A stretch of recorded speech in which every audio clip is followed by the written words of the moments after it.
C'était au départ une conférence de presse autour du thème de la décarbonation du transport aérien. Mais le président de la Fédération nationale de l'aviation et de ses métiers a rapidement abordé la question de l'augmentation des prix des billets d'avion entre les Outre-mer et l'Hexagone. Des patrons de compagnies aériennes demandent à l'État de relancer les dispositifs d'aide pour assurer la continuité territoriale. Le reportage d'Outre-mer Première. Des billets d'avion dont les prix ne cessent de s'envoler. Selon les chiffres du gouvernement, en un an, les prix au départ de l'Hexagone ont grimpé en moyenne de 24%, toutes destinations confondues.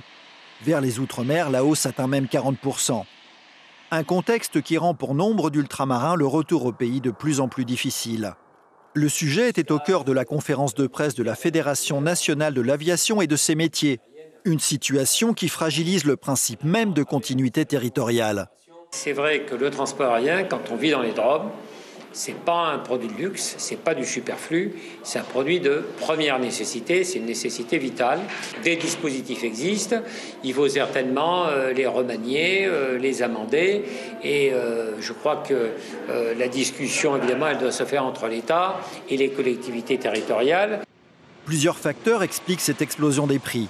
Un taux de change défavorable avec le dollar, la hausse du coût des carburants et de la maintenance, mais aussi des revendications sociales dans le secteur aérien.